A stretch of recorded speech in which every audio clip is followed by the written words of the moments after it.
Where the whole body is affected, that is, both arms and legs and the trunk, this is called quadriplegia.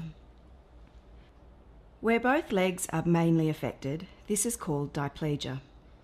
People with diplegia often also have difficulties with fine movements of their hands. When one side of the body is affected, for example the left arm and the left leg, this is called hemiplegia. Cerebral palsy is a disability that affected the nerves in the brain that control the legs. And so for me, I can walk. I just walk with the cane. I cannot do long distance walking, so I use my wheelchair. This is my wheelchair! There are many like it, but this one is mine! Without me, my wheelchair is useless! Without my wheelchair, I am useless! Shut up! Okay. The fact that he's a disability doesn't bother me at all. Like when I see Scott, I see a human being. I don't see anything connected to him. I don't see any kind of disability. It's the soul of the person I'm attracted to, which he is a beautiful soul. And let's define the word retard. What does it mean? It means you were born a certain way. You were born a certain level, but you didn't live up to that. You were behind where you should have been. You were retarded, right? But let's talk about this. That guy in the Olympics with the blades for legs, let me ask you something. Any of you guys make the Olympics? I see people, paraplegics, going to law school, getting these law degrees, taking down these billion-dollar companies in civil suits. I'm sorry, kids with Downs have access to a level of love that we can't even imagine. I'm sorry, that's not retarded, that's advanced.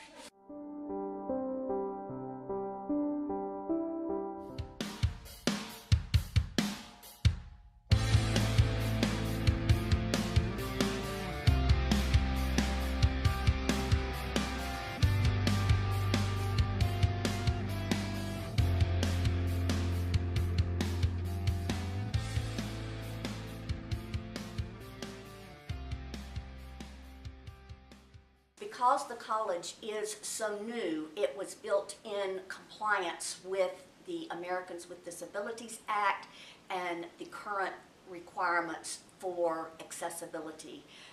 There are numerous ramps on campus. There is wheelchair adaptable tabling in most of the rooms and labs. We offer assistive technology for students who need assistive technology.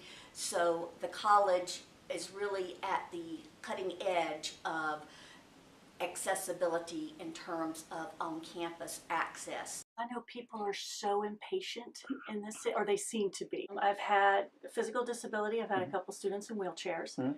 Then the most of them have been those that don't have physical manifestations. So to see them in class, you would have no idea. The only reason I know is because I have to have certain concessions or accommodations for them.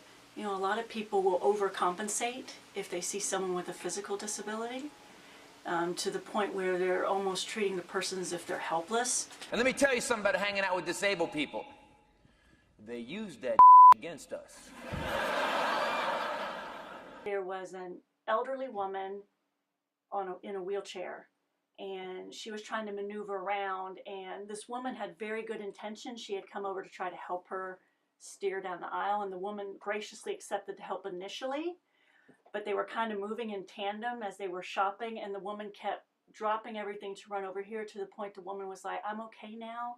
I can handle this from this point on. Thank you so much for your help, but you know, you go on and do what you want to do, and because you're making me uncomfortable, basically. I feel like I have to watch what I'm doing, or you're going to leave your toddlers and come running over here to help out."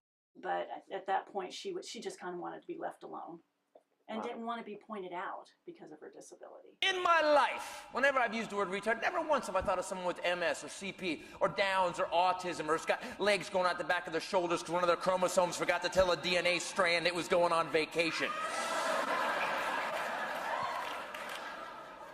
That is just disabled. And as a matter of fact, if I ever saw someone calling someone like that retarded, they would have to deal with me physically. It's an autoimmune disorder that deals with my immune system and my nerves, and how, I forgot the word, how my nerves like conduct movement. So it's most prominent in the extremities, For me, it was mostly prominent, I guess, in my legs. They went first. Okay. Now, obviously, were you born with this disability or Nope. no? Happened when I was 2. When you're out and about, like here in Town Square, how do you feel people act towards you? I feel as if people, they just try and stay out of the way, I guess. And they may stare. Yeah.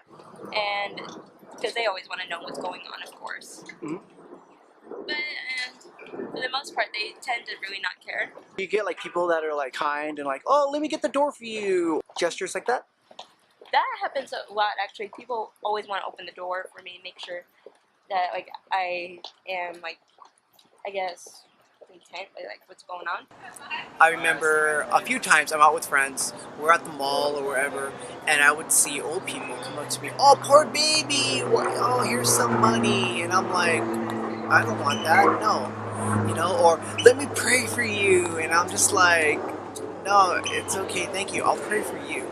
Daily life, I've noticed a lot of staring.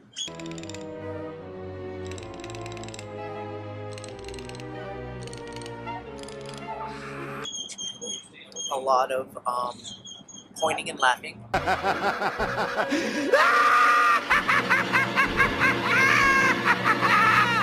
What I have heard from a number of the students with disabilities that I have worked with over 35 years is that the real disability is the attitude of others.